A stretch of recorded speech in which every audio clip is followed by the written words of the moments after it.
Hello, everybody. Tom Nappy here, and we are joined by former Hopkinton Hillers head baseball coach Steve Simoes. Coach, how are you? Good. How are you, Tom? Very well. Uh, Looking forward to the fall sports season coming up. As this summer has just flown by, it seems. Yeah, it always does. Absolutely. Coach, congratulations on a very successful spring season coaching the baseball team.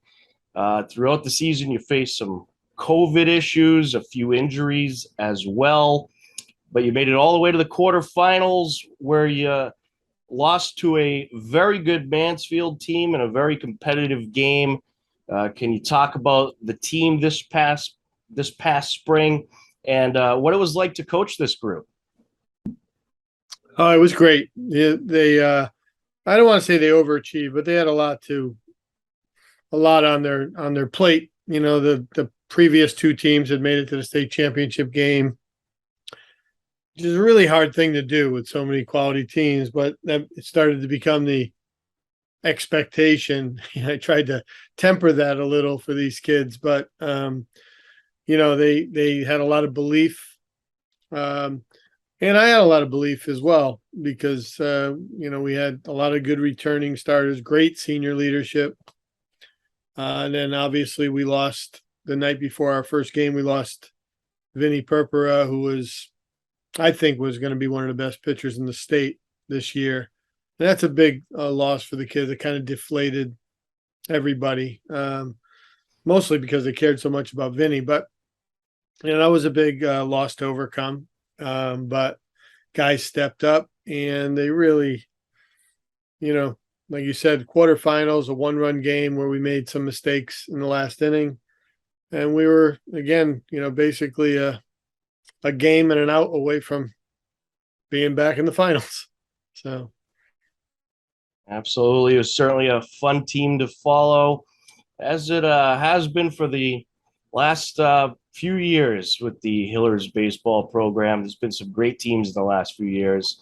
And, Coach, this was also a very memorable season because you announced that, at least for now, it would be your last season at the helm for Hopkinton Hillers baseball. You will certainly be missed. We'll certainly miss having you as the head coach for Hillers baseball every spring. But I have to ask, what are your future plans? Any other coaching opportunities you're perhaps going to look at, or what are your future plans? yeah, I'll certainly coach. I'll even coach this spring. I just really couldn't be a head coach right now. There's a lot of responsibilities that people don't see, and you really have to, be at the beck and call of your kids, of your student athletes as the head coach. And I have an elderly mom and some, other family duties that I have to take care of. Plus, I still have a son playing college baseball. So with all those things combined, good time to step away to give myself some flexibility. Whether I have a couple of offers to help out at some colleges as an assistant coach, or my preference would be to be involved still with Hopkinton, but with the flexibility of getting up to Maine to see my son play or getting down to take care of my mom. So in the short term, not much is going to change in terms of baseball, other than the fact that when a bus is late, they'll call somebody else. And, the just the day to day checking in with each kid in terms of how they're doing and the recruiting and all that stuff. I'm just not in a position to be able to do that right now, but I did not leave because of any reason having to do with this team. They were fantastic. Parents were fantastic. We've been really successful. It was actually hard to leave, but necessary. Absolutely. You got to do what you got to do. Well, you have had a tremendous career, in fact, a Hall of Fame career. Congratulations on getting into the Coaches Hall of Fame. Certainly well deserved. Thank you. That's a product of age mostly. But there's been many great moments while you've been coaching this Hillers baseball team. So I have to ask, do you have any particular favorite moments of your career coaching at Hopkinton High School? Yeah, I do. It's hard to pick just a few, but obviously winning the state championship in 2004, getting the fire department police escort back into town. We won the state championship at Bentley University. That was really special, and how far we had come. But my most special memories are the early teams that where every victory was seemed like a state championship. The senior, the lone senior that was in the program when I started, um, was 1-39 in his prior 2 years. So, this town was, and that was no indictment of anybody involved, coaches or players. It was just such a small town. We were the smallest in Eastern Mass, and to build the program really from scratch. So those memories are most vivid for me. Actually, my most vivid memory is a loss. We were playing the top seeded team, Westport, Connecticut. They were 20-0, two undefeated pitchers, obviously, but one of them ended up pitching for it's Alan Leveralt. He ended up pitching for the Milwaukee Brewers. Oh, And wow. we were the 16 seed and they were the 1 seed, and we went down and we led 1-0 in the fifth inning, and had a tremendous pitching performance, and we scratched a run off of this future major leaguer. And then all the skies opened up and we had to drive home from Westport. So we led 1-0 for 24 hours and then drive back down there. And they proceeded in the bottom of the sixth to put up 7 runs. And that ended. If the rain didn't come, I think that would have been probably the greatest program victory ever. And then the following year, we won our first tournament game, and it all kind of started to roll from there. Wait, you played 6 innings before the rain came? Isn't that an official game? On the tournament. Oh, okay. Yeah. So that was pretty special. And Jay Golden, who's still on my staff, he was part of that team. And a lot of guys that are, I'm still friends or friendly with, that are family men now and fathers. They're the heartbeat of the program. Those are the guys that really started it. Absolutely. And speaking of Jay Golden, he coached the Hillers for a while when he left a few years ago, did a great job. Do you have any idea who's going to be potentially taking over the Hillers baseball program? I don't. I did get a look at the applications and who applied, because they wanted to know if I knew of any of the people from a baseball perspective, which I was amazed that I didn't. The applicants, I didn't know any of them from my baseball circles. I'm selfishly hoping it stays within the quote unquote family. It's been a long run of continuity of so since I came and long before me. So I would say probably over 50, 60 years, it's only been people associated with Hopkinton High School. And since I came 30 years ago, it's only been me or Mark Stickney, who's a Hopkinton legend, or Jay Golden, and then back to me. And it's been a continuity that's really been important, because the kids know the standards. All of us had, kind of held the same standards of conduct and philosophies of the game and what high school sports are all about. So I'm really hoping it's someone within the Hopkinton family, so that if it's not him, Mark Sanborn stays in the program, Jay Golden stay in the program. My assistant, John Zach, obviously Kylie Murray is now the athletic director, so she won't be coaching, but it would be really nice to keep it going. We have beyond the wins and the losses, the last 6 years, we won the sportsmanship award all 6 years, and probably have won that a dozen times, elected by the other coaches. And kind of always been what we've preached the most. I think our kids really conduct themselves well, and that would be tough to give up. So I would hope it would stay in the family. Absolutely. And there's a lot of great coaches in the Hopkinton family to choose from. Have you heard from any of your assistant coaches like Coach Zach? Obviously, Coach Golden's more than likely going to continue coaching, but is Coach Zach and your other assistants going to continue in the coaching field? Well, we're hopeful, and I think a lot of that depends on who gets the job. Coach Zach was someone I kind of pulled off the scrap heap. He's just a friend. We do our old man walks and coffee runs, and he's just a tremendous person. So those are the type of people I always wanted around the kids, and now the baseball's really grown on him. I think he'd love to stay.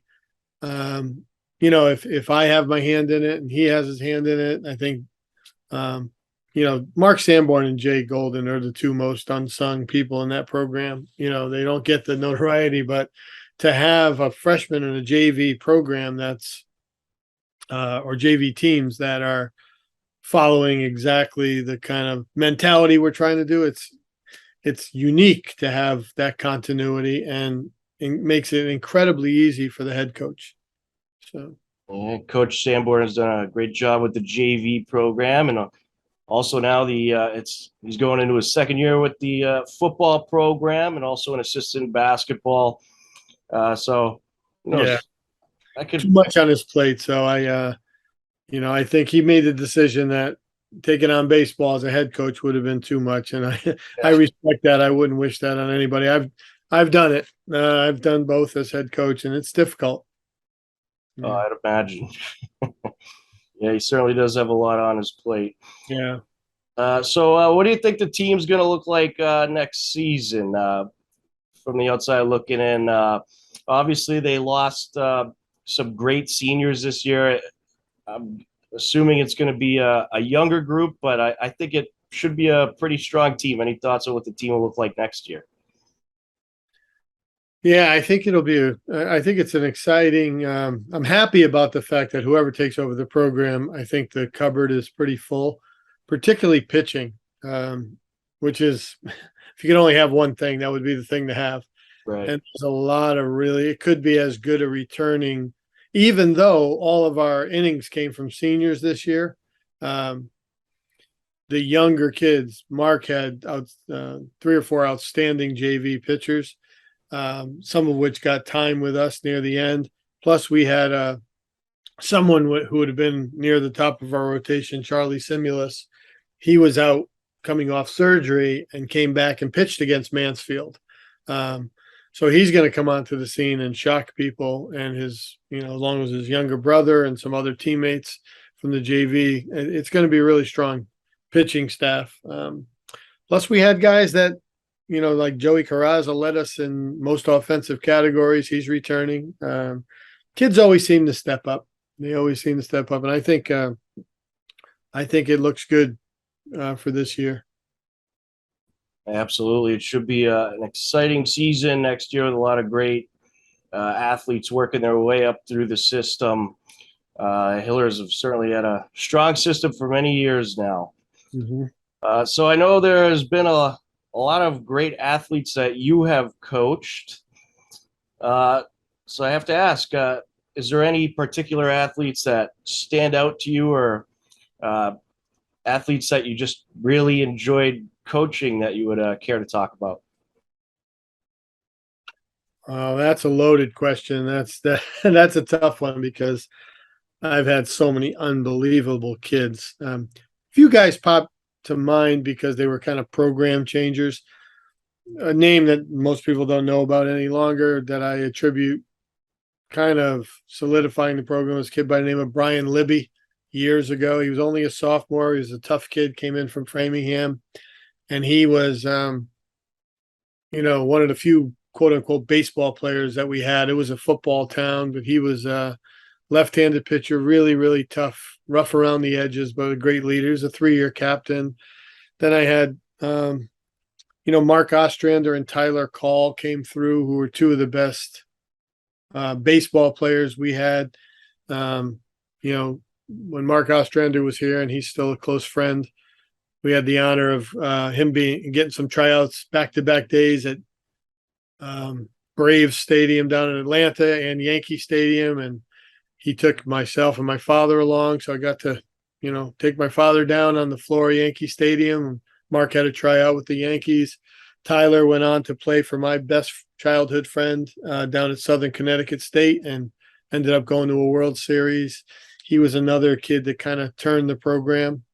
And then you have the blood and guts kind of kids. Off the top of my head, kids like Dan Merzel, who's a Major League Baseball umpire now. Didn't the talent didn't jump out at you, but just did everything right. Steve Muscatello, one of three Muscatello boys, who was a heart and soul kind of kid. Alex Reynolds recently. Never in my life had a he's my older son's best friend, but I never had a kid who enjoyed baseball more than that. But easily my favorite player is my own son. Because if I don't say that, I'll be sleeping outside. But that was an honor of a lifetime to coach Steven. And how's Steven doing? I understand he is playing some ball in college and doing well. Yeah, he's doing well. He's entering his junior year along with Ben McKenzie up at Bowdoin. And Dillon Locke is joining that team. He's going to be competing with Steven for the catching position. So I'll have two former players battling out, one of which is my son. But Steven's good. He'll be a 3-year captain up at Bowdoin. He was a first team all-leaguer. Ben made all-league as well, second team. And Steven broke his leg during the season this year, but he's fully recovered and he's excited. And it's been a nice fit for him. I hope it works out well for Dillon as well. Absolutely. 3 Hillers up there. We might have to start following along with the Bowdoin program. Yeah. So being a Hall of Fame coach who has won almost 300 games, captured 5 TVL titles, 3 sectional titles, are there any particular seasons or accomplishments that you are most proud of that you have achieved? Well, like I said, the one state championship, the two losses in the state finals, they stand out. The first program tournament win in history back in 1994 stands out against Norwell at home. That was a really big event. And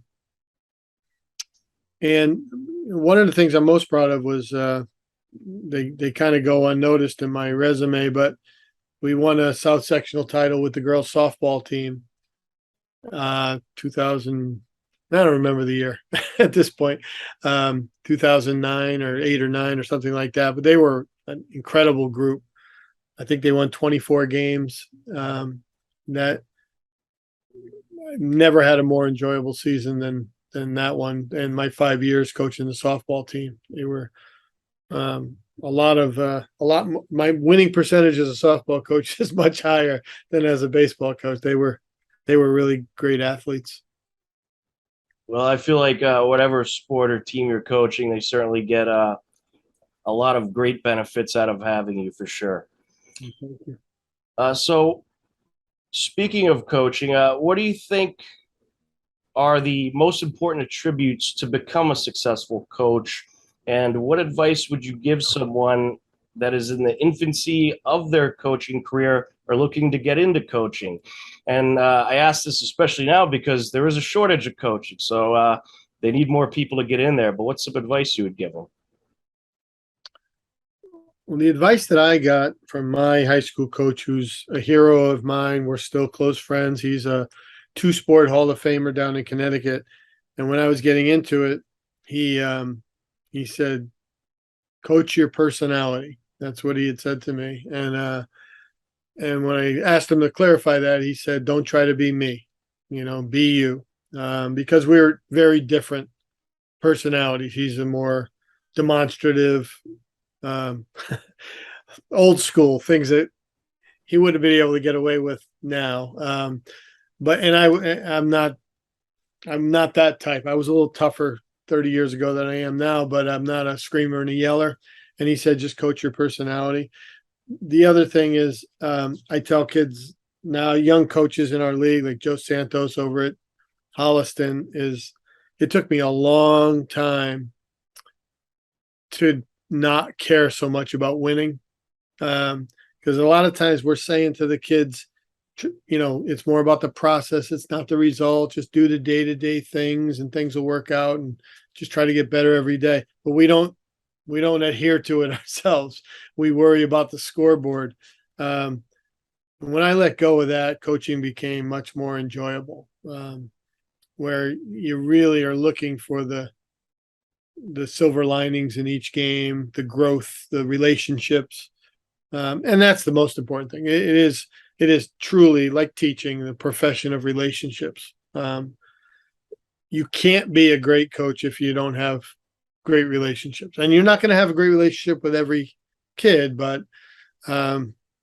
everyone is, more money in the bank. You just have to establish relationships. They have to know that you care about them, and kids or parents are not fooled. You can't fake it.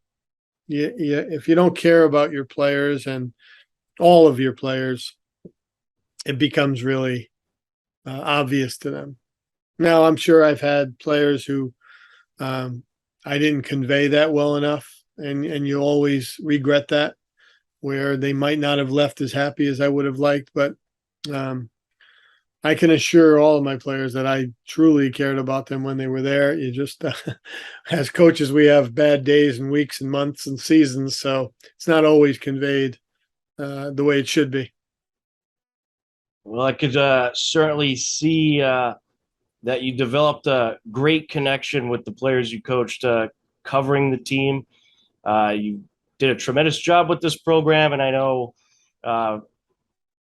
pretty much for sure that I'd say about all of the parents, or at least 99% of them, and the players certainly enjoyed having you as their coach.